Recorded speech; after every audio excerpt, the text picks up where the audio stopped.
Hello, Cooped Up World. I'd like to thank my friend Jeff Kass for giving us a chance to read a few poems and maybe inspire a couple high school students in some way, maybe in wrong ways. I don't know. Anyway, as a poet, we're all cooped up, and I just want to say Ovid, not COVID. All right, let's stay positive. Ovid, not COVID. All right, I've got three books out, uh, and this book is my most recent book.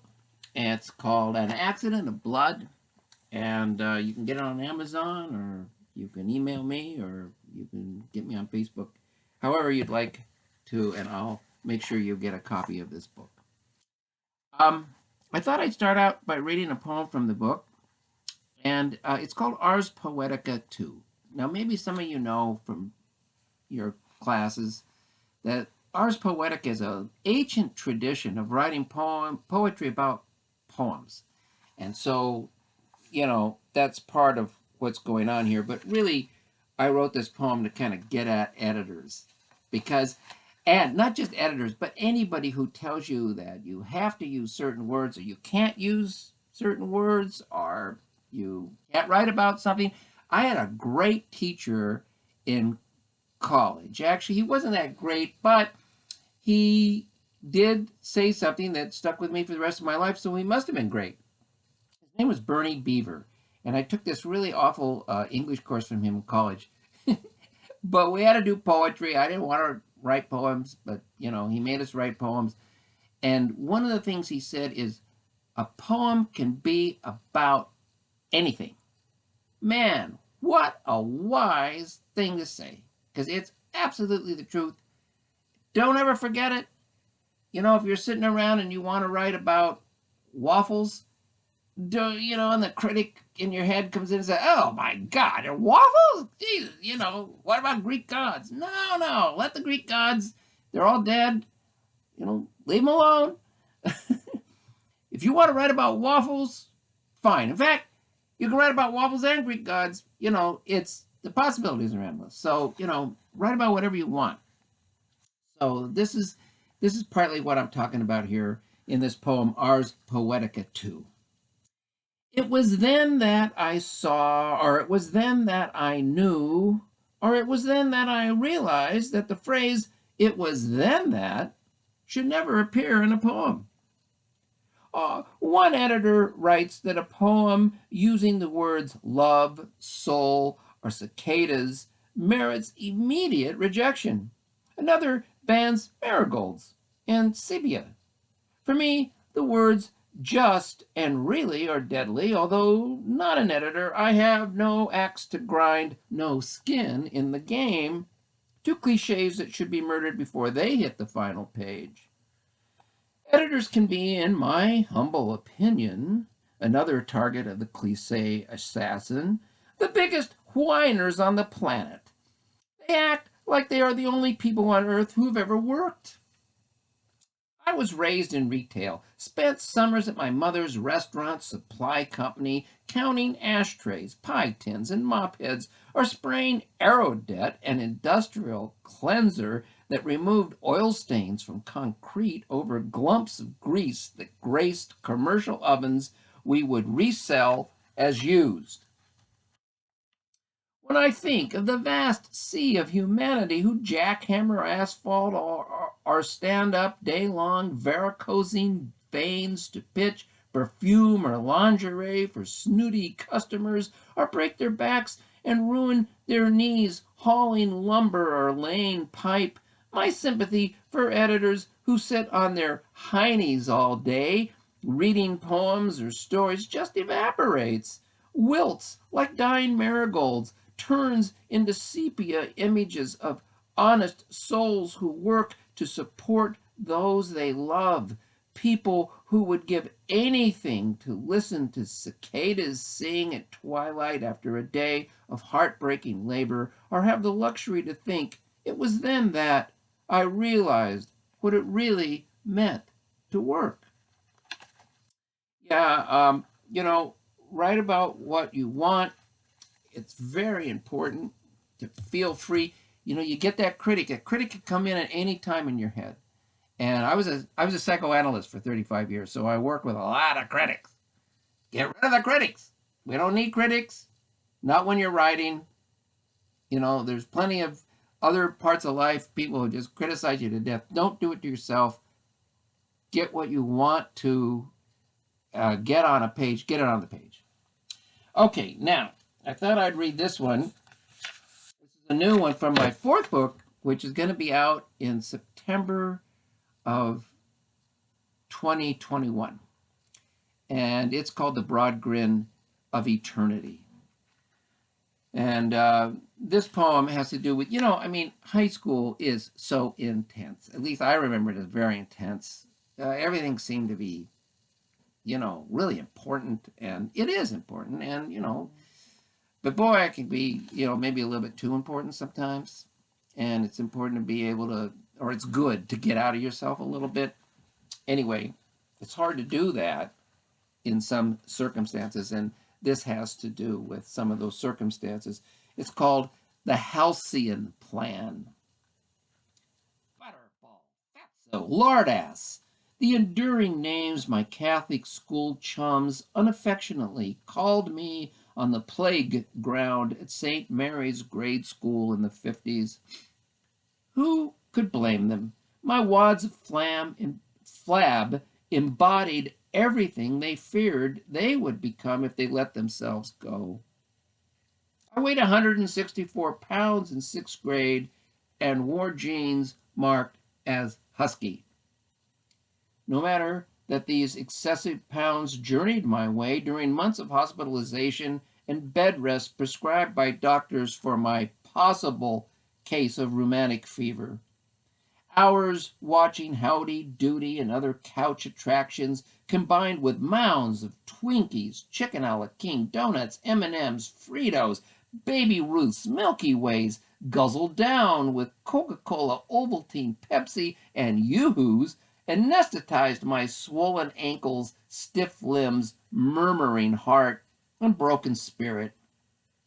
I wasn't like the other boys, but I had been.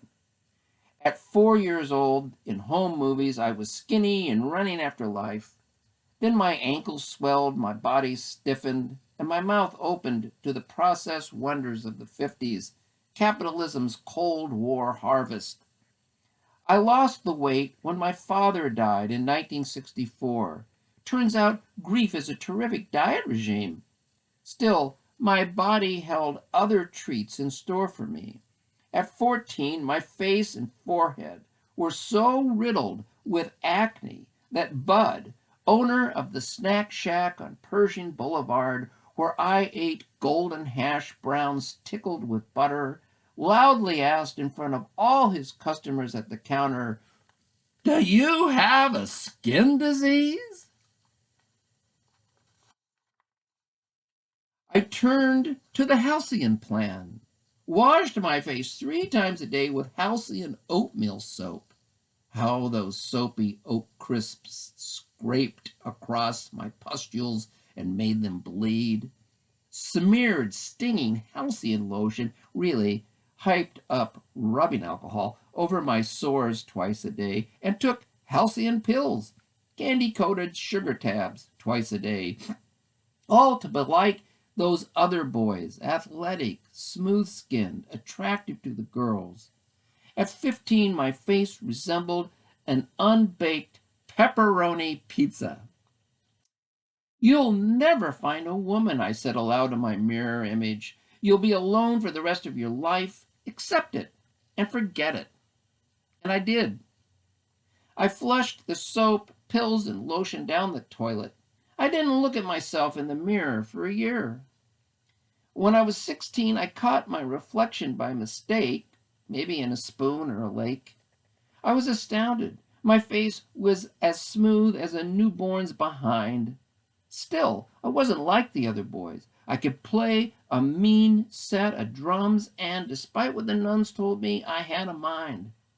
The urge to conform, to be like those other guys, was something I gleefully abandoned to the nasty blemish of time.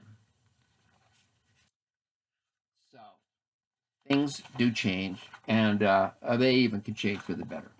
But here's another one from my kind of traumatic high school career, and it's called Pigpen. I knew I lost my high school sweetheart when Lisa's cheeks flushed as the guy in the pen groomed his prize-winning pig, Mabel, at the 1967 Cheyenne County Fair. Hargis or Everett or Dilbert, whatever his name, knew what was happening. "Jump in here," he said. "She ain't gonna hurt you, but watch she don't bite you." Lisa gave me a look that said, "A real man wouldn't fear a 600-pound champion grunter." I leapt into the pen wearing skin-tight Levi's and beetle boots. Let me tell you, pig poop isn't kind of high-heeled suede footwear. Our band, the Rogues, was popular in our little town. I was a terrific drummer and sang lead on Twist and Shout at our gigs, although my voice would never worry John Lennon. Rock and roll wasn't all. I loved the yearning in Dvorak's Largo theme, the triumph and fortitude in Grieg's piano concerto, and how Rachmaninoff made my heart more than a pump. The complexity and precision of Picasso's Cubism moved me, and the dollies I'd seen turned reality around, the way snow rejigged Cheyenne in winter. I'd even begun to grasp Euthyphro's Hebrews in instructing Socrates on the nature of impiety to the gods. Yet there I was, jammed into a dirt pen with a 600-pound porcine beauty who'd hit the jackpot in the Cheyenne stockyards, a sadistic hog herder, and a starstruck, quavering, seduction-ready girlfriend.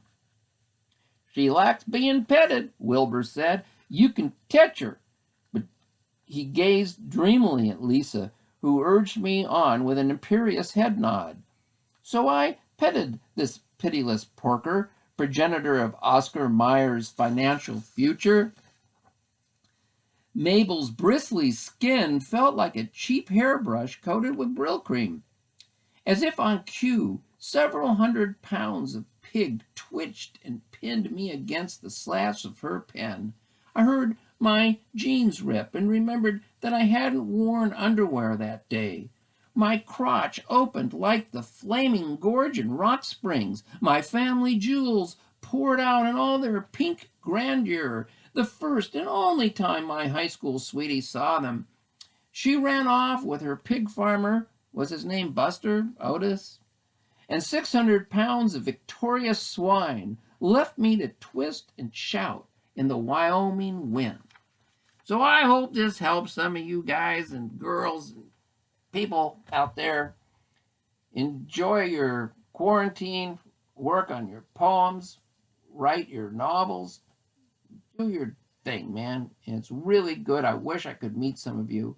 I'd love to know what some of you think of my work, and I'd love to see some of your work. So thank you very much. Bye-bye.